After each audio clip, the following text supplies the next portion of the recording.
तत्वाय नारायणाय गुरुभ्यो नमः। जय गुरुदेव, जय माता बगलाम के। नमस्कार मित्रों। कुबेर एक ऐसा नाम है जो हर व्यक्ति को अपनी ओर आकर्षित करता है। हमारे जितने भी सनातनी भाई बंधु हैं उनमें से अधिकांश कुबेर के संबंध में जानते हैं।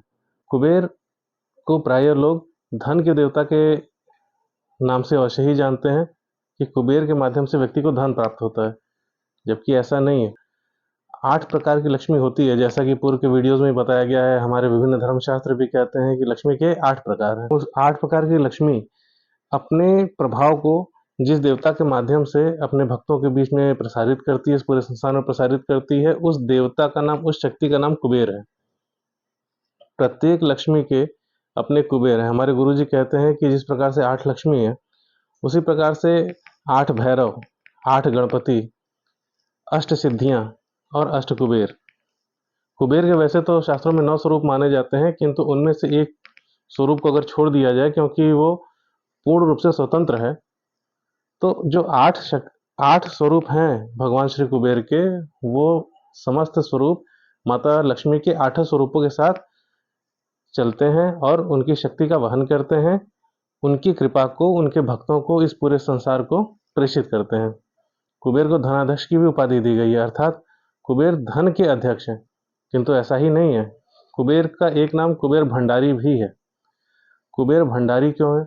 इसलिए क्योंकि भंडार अर्थात आपके पूरे जीवन में 8 प्रकार की लक्ष्मी का जो कोष है, उस पूरे कोष के खजांची, क्योंकि वो कोष है, कोष अर्थात खजाना है, तो उस खजाने के जो रक्षक हैं, खजांची हैं, वो भगवान श्री कुबेर हैं। और उनकी कृपा जब व्यक्ति को प्राप्त होती है, तभी उसके जीवन में माता लक्ष्मी की पूर्ण कृपा प्राप्त हो पाती है, क्योंकि माता लक्ष्मी की शक्ति कुबेर के माध्यम से ही चलती है।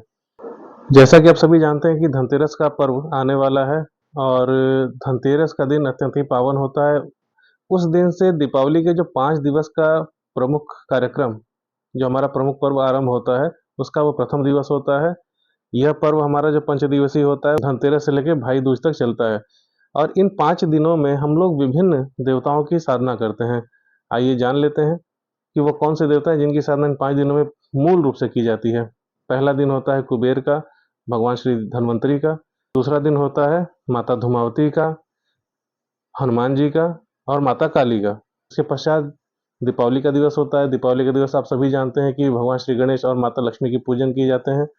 उसके पश्चात अन्नकूट का महोत्सव मनाया जाता है उसके अगले दिवस पर, और उसके अगले दिवस पर भैया दूज का पर्व हम लोग मनाते हैं। और इस प्रकार इन 5 दिनों में हम अन्न, धन से लेकर अन्न तक समस्त देवताओं का पूजन करते हैं, अपने रक्षक देवताओं की भी पूजा करते हैं और उनसे आशीर्वाद प्राप्त करके हम अपने जीवन का एक प्रकार से नया आरंभ करते हैं। तो ये जो प्रथम दिवस है धनतेरस, इस दिन हमें भगवान श्री कुबेर और भगवान श्री धन्वंतरी की साधना क्यों करनी चाहिए और किस प्रकार से करनी चाहिए, उसी को लेकर आज का हमारा ये वीडियो है।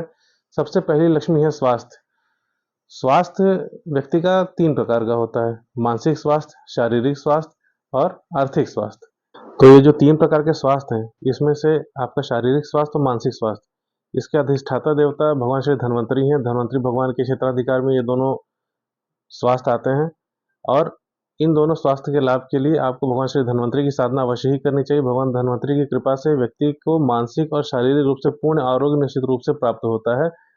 प्रत्येक व्यक्ति को अपने जीवन में धन्वंतरी साधना को अवश्य ही संपन्न करना चाहिए, क्योंकि धन्वंतरी साधना से व्यक्ति के शरीर का और उसकी मानसिक स्थिति का कायाकल्प निश्चित रूप से हो जाता है। भगवान श्री धन्वंतरी के द्वारा ही अमृत का निर्माण हुआ था, और भगवान श्री धन्वंतरी की कृपा यदि आपके जीवन में हो जाए तो निश्चित रूप से अमृत तत्व आपके जीवन में प्रकट होने ही लगता है। और इसके साथ ही जो आपका तीसरा स्वास्थ्य है, अर्थात आपका आर्थिक स्वास्थ्य। आर्थिक स्वास्थ्य की अधिष्ठाता देवता पूर्ण रूप से भगवान श्री कुबेर हैं। भगवान श्री कुबेर की साधना से आपका आर्थिक स्वास्थ्य भी पूर्ण रूप से समृद्ध हो जाता है, और अगर उनका आशीर्वाद आपको प्राप्त हो जाए तो निश्चित रूप से माता धन लक्ष्मी की विशेष कृपा आपको अवश्य ही प्राप्त होती है। आपके जीवन में धन की वृद्धि निरंतर होती रहती है। आइए अब हम ये जान लेते हैं कि धनतेरस के दिन जो साधना हमें करनी है भगवान धन्वंतरी और भगवान श्री कुबेर की, उसके क्रम क्या हैं। तो यहाँ पर वीडियो में आपको साधना सामग्री दे दी जा रही है। इस लिस्ट को आप यहाँ से नोट कर लें और इस लिस्ट के अनुसार आप सामग्री एकत्र कर लें। यह साधना रात्रिकालीन है। रात में 8 बजे के पश्चात धनतेरस के दिन आपको यह साधना संपन्न करनी है। इस साधना के समय आपके पास लाल वस्त्र होने चाहिए, लाल आसन होना चाहिए और साधना के समय आपका मुख उत्तर की ओर होना चाहिए। आपके पास घी का दीपक निरंतर जलता रहना चाहिए और अगरबत्ती अथवा धूप भी निरंतर जलते रहना चाहिए, क्योंकि इन देवताओं को सुगंध से अति प्रेम है और वो सुगंध प्राप्त करके अत्यंत ही प्रसन्न होते हैं। यदि आपसे हो सके तो मोगरे की माला अवश्य ही धारण करके बैठें। यदि मोगरे की माला नहीं प्राप्त होती है तो जो भी माला आपको प्राप्त हो सके फूलों की, वो आप अवश्य ही धारण करके बैठें। यदि फूल नहीं प्राप्त हो पाते हैं, कोई बात नहीं, यहाँ जो सामग्री दी गई है उसके माध्यम से आप साधना अपनी संपन्न कर सकते हैं। जैसे कि पूर्व के वीडियो में विभिन्न साधनाएं दी गई थी, उनमें जो सामान्य क्रम है अर्थात गुरु मंत्र से लेकर गायत्री मंत्र तक के, ये पूरे क्रम आपको वैसे ही करने हैं जैसे कि आपने पूर्व के वीडियोस में देखे हैं, जैसा वहां पर निर्देश दिया गया है। उसके पश्चात धन्वंतरी भगवान का आप जप करेंगे और उसके पश्चात कुबेर भगवान का आप जप करेंगे। भगवान श्री धन्वंतरी और भगवान श्री कुबेर के मंत्र आपको रुद्राक्षी माला से जप करने हैं और प्रत्येक देवता का जप, इन दोनों देवताओं के जप आपको 108 माला करने हैं। मंत्र आप यहाँ पर नोट कर लेंगे। भगवान श्री धन्वंतरी का मंत्र है ओम धन धन्वंतरिये नमः। आप एक बार फिर से सुन लेंगे, ओम धन धन्वंतरिये नमः। यह भगवान धन्वंतरी का मंत्र है। अब भगवान श्री कुबेर का मंत्र आपको यहाँ पर प्रदान किया जा रहा है, आप उसको भी नोट कर लें। ओम क्लीम कुबेराय वित्तेश्वराय धनम देहि देहि नमः। ओम क्लीम कुबेराय वित्तेश्वराय धनम देहि देहि नमः। मंत्र यहाँ पर आपको दे दिया जा रहा है। इन दोनों मंत्रों को आप इस पूरे क्रम के पश्चात, जो क्रम आपको दिया गया है पूर्व की साधनाओं में भी, उस क्रम को करने के पश्चात इन दोनों मंत्रों को आप क्रमानुसार करेंगे। जब आपकी साधना संपन्न हो जाए, इसके पश्चात आप अपनी साधना के क्रम में हवन करेंगे। हवन का क्रम पूर्व में वीडियो में दिया जा चुका है, उसी क्रम के अनुसार आप हवन करें। हवन सामग्री में आप प्रमुख रूप से गोल धनिया, जो मसाले वाला धनिया आता है, वह हवन सामग्री में अवश्य मिश्रित करेंगे। साथ में थोड़ा शहद मिश्रित करेंगे, शतावरी मिश्रित करेंगे और कमल के बीज मिश्रित करेंगे। इन वस्तुओं को आप अपनी हवन सामग्री में मिश्रित कर लेंगे। इसके पश्चात आप हवन की आहुति प्रदान करेंगे। भगवान श्री धन्वंतरी के लिए भी इसी सामग्री से हवन होगा। यदि आपसे संभव हो सके तो भगवान श्री धन्वंतरी के निमित्त थोड़ी खीर आप बनाकर उससे भी हवन कर सकते हैं। यदि नहीं संभव है तो कोई बात नहीं, जो हवन सामग्री यहाँ पर दी गई है उसके माध्यम से भी आप आहुतियाँ प्रदान कर सकते हैं। हवन करने के पश्चात आप आरती करेंगे। आरती के पश्चात आप देवताओं से अपने कल्याण के लिए आशीर्वाद मांगेंगे और आपसे इस साधना क्रम में अगर कोई त्रुटि हो गई तो उसकी क्षमा मांगेंगे। इस प्रकार आपका ये साधना क्रम संपन्न होगा। इसके साथ ही भगवान श्री कुबेर को प्रसन्न करने के लिए यहाँ पर 2 प्रयोग भी दिए जा रहे हैं। उन प्रयोगों को आप ध्यान से सुन लें और उनका अनुगमन करने का प्रयास करें। इनके माध्यम से भगवान श्री कुबेर आप पर अवश्य ही प्रसन्न होते हैं और आपके जीवन में धन का आकर्षण निरंतर होता रहता है।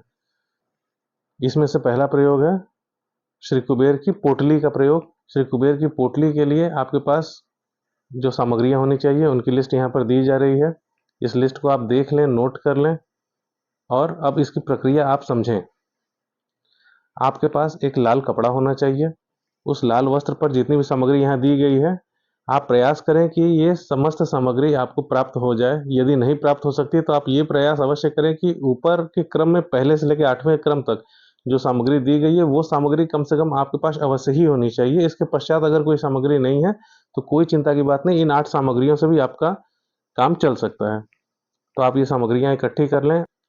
जब आप मंदिर में कुबेर साधना के लिए बैठेंगे धनतेरस की रात में, उस समय लाल वस्त्र पर ये समस्त सामग्रियां रख लें और इनका भी भगवान श्री कुबेर के चित्र का जैसे आप पूजन करेंगे उसी तरह से विधि विधान से इनका भी आप पूजन करें। पूजन के पश्चात जब आप जप और हवन कर लें भगवान श्री कुबेर का, तब इस पोटली को आप बांध दें। बांध कर मंदिर में रहने दें दीपावली तक। और 3 दिन आप जो रात्रि में साधना के क्रम करेंगे उस समय उस पोटली का पूजन करते रहें। इसके पश्चात दीपावली के अगले दिन आप उस पोटली को उठाकर अपने धन के स्थान पर स्थापित कर दें। यदि आपके घर में धन रखने का कोई विशेष स्थान नहीं है तो आप उसको मंदिर में ईशान कोण पर ही स्थापित कर दें।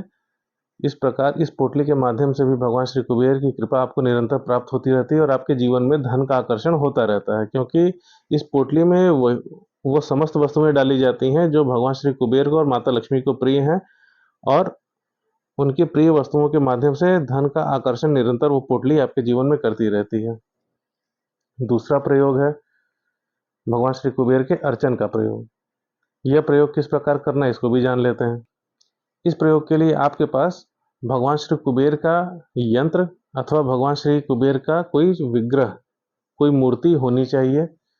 आप उस यंत्र अथवा मूर्ति को बाजार से प्राप्त कर लें, और इसके लिए आप एक पीतल का ऐसा पात्र प्राप्त करें जो कटोरे या डोंगे के आकार का हो, और उसके साथ ही आपके पास गोल धनिया पर्याप्त मात्रा में होना चाहिए। इस प्रयोग का क्रम जान लेते हैं।